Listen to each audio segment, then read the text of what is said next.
নমস্কার বন্ধুরা, welcome to R K sports. আশা করি তোমরা সবাই সুস্থ ও ভালো আছো। তো আজকের এই ভিডিওতে মোহনবাগান দলকে নিয়ে এবং আইএসএলে খেলা একজন তারকা বিদেশি প্লেয়ারকে নিয়ে আপডেট শেয়ার করা রয়েছে। তো প্রথম যে খবরটা শেয়ার করব সেটা হচ্ছে মোহাম্মদ আলী বেমামার, যিনি কিনা নর্থ ইস্ট ইউনাইটেড এফসি দলের হয়ে এই মরশুমে দুর্দান্ত ধারাবাহিকভাবে ভালো পারফরমেন্স করেছে। তার মধ্যে একটা লিডারশিপ ব্যাপার আছে, কারণ প্রতিটা ম্যাচেই লক্ষ্য করা গেছে বা দেখেছি আমি, সেটা হচ্ছে তিনি কিন্তু প্রতিটা ম্যাচ চাই যে জেতাতে এবং প্রতিটা প্লেয়ারদেরকে কিন্তু উৎসাহিত করে যে ভালো খেলো, সব ঠিক আছে। গোল খেলেও বলে যে না ঠিক আছে, গোল করে আমরা ফিরতে পারবো। এরকম একটা লিডারশিপ, মানে ক্যাপ্টেনের ভিতরে যে লিডারশিপের একটা কোয়ালিটি থাকে, সেটা কিন্তু এই বেমামার ক্যাপ্টেনের দায়িত্বে না থাকলেও অ্যাজ এ প্লেয়ার হিসেবে তার মধ্যে সেই দায়িত্বটা থাকে এবং সেই অনুযায়ী তিনি খেলেন প্রতিটা ম্যাচেই। তো এই বেমামার সাথে কিন্তু মোটামুটি যা খবর রয়েছে, তাকে দলে নেবার জন্য জামশেদপুর এফসি দল অফার করে দিয়েছে, একটা অফিসিয়াল অফার করেছে এবং আরও কিছু দলও এই প্লেয়ারটিকে নেবার জন্য ইন্টারেস্ট শো করেছে। এবং খবরটা যেটা রয়েছে যে নর্থ ইস্ট ইউনাইটেড এফসি দল এই প্লেয়ারটিকে ছেড়ে দেওয়ার জন্য রাজিও রয়েছে।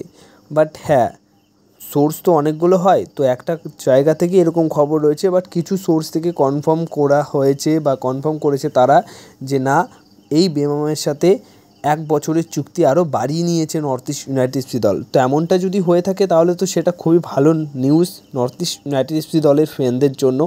আর যদিও বা অন্য কোনো দলেও যায়, তবুও কিন্তু আইএসএলে তিনি খেলবেন। তো এই বেমামের যে পার্সোনাল ফ্যানগুলো রয়েছে তারা কিন্তু খুশি হবেই, কারণ তিনি আইএসএলে খেলছেন, এটাই হচ্ছে মেন ব্যাপার।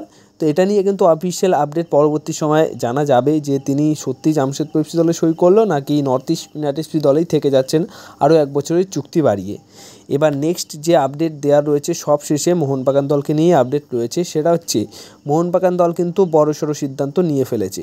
সেটা হচ্ছে মোহনবাগান দল একসাথে আইএসএল শিল্ড এবং কাপ, দেখো আইএসএল শিল্ড জিতলেই কিন্তু এএফসি চ্যাম্পিয়ন্স লিগ 2-তে খেলার যে জায়গাটা সেটা কিন্তু পেয়ে যাবে। আর কাপ জেতা তো মোটামুটি, শিল্ড জিতলে তো কাপ তো জিততে চান্স থাকছেই। তো শিল্ড এবং কাপ একসাথে যদি মোহনবাগান দল জিতে নেয় এই মরশুমে, তাহলে মোহনবাগান দলের বর্তমান সময় দাঁড়িয়ে ফরেন সিবির যে ডিপার্টমেন্ট রয়েছে, যে 2জন প্লেয়ার রয়েছে ব্রেন্ডন হামিল এবং হেক্টর ইউস্টে, দুজনকেই কিন্তু ছেড়ে দেওয়া হবে, দুজনকেই রিলিজ করে দেওয়া হবে একটাই কারণে, সেটা হচ্ছে এএফসি চ্যাম্পিয়ন্স লিগ 2-তে খেলার জন্য। কারণ এএফসি চ্যাম্পিয়ন্স লিগ 2-তে যদি খেলতে হয় তাহলে সেখানে কিন্তু ভালো মানের বিদেশি ডিফেন্ডার, কোয়ালিটি ডিফেন্ডার দরকার। সেই মতো ওই এএফসি পারপাসের জন্যই মোটামুটি ছেড়ে দেওয়া হবে হেক্টর ইউস্টে এবং ব্রেন্ডন হামিলকে। এবং বর্তমান সময় দাঁড়িয়ে যা পরিস্থিতি, শিল্ড তো মোহনবাগান দল জিতবে এবং এএফসি চ্যাম্পিয়ন্স লিগ 2-তে খেলার জায়গাটাও করে নেবে। তো সেই অনুযায়ী হেক্টর ইউস্টে এবং ব্রেন্ডন হামিলকে ছেড়ে দেওয়া হচ্ছে, এটুকু পুরোপুরি নিশ্চিত। ইউরোপে খেলা 2জন কোয়ালিটি বিদেশি সেন্টার ব্যাক পজিশনের প্লেয়ারের সাথে কথাবার্তা বলছে বা ইনকোয়ারি করছে, তার মধ্যে একজন পুরোপুরি ফাইনালিস্ট হয়ে যাবে, এটুকুই কিন্তু কনফার্ম রয়েছে।